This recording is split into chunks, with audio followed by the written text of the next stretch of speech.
Happy New Year na itong tanan. Anihan na usab kita sa bagong nga tuig, 2026.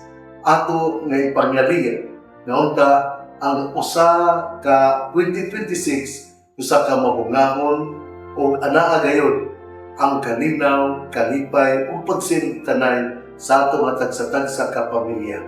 Atong ihalad sa mga Birhen Maria sanglit ang 2026 ang bagong tuig ato man nga gihalad ni Mama Mary isig Mother of God.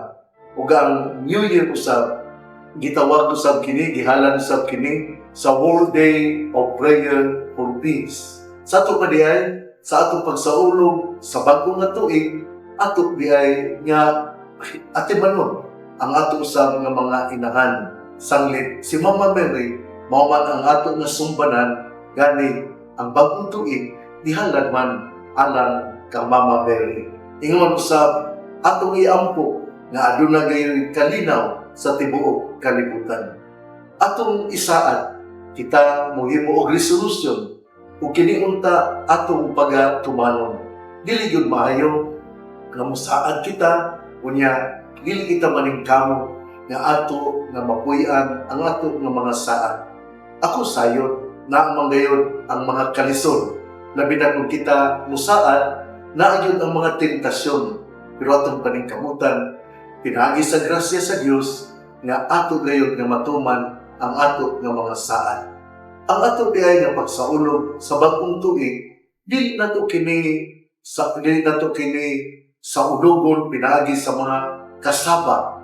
Ang atong kanang saba kay tanan kanang naay pabuto kanang uban pa din na kay nagtuotan na pinaagi sa paghimo niini mga pagpabuto atong giabong ang panuway dila sa ato nga sulamgi. Pero sa pagkatinuod ang daotan anaa sa sulod sa atong kinabuhi.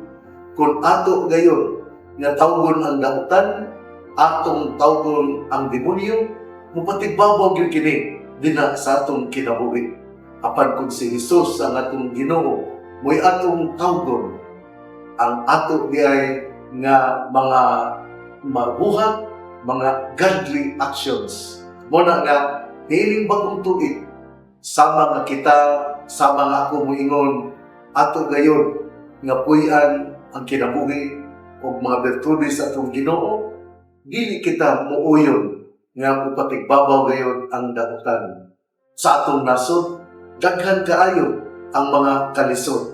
Kini gitawag og corruption tungod sa mga ghost projects o mga substandard projects. Kinautunta nga mawala na kini sa tuig 2026. Kinautunta nga doon na nagayoy mga ang atong yung mga magbabanaon, ang atong mga congressmen and women, ang atong mga senador, ilan na yun nga huptan ang pagka-statement and women. Kaya bang doon na bitaw tayo pagigugma sa atong nasod.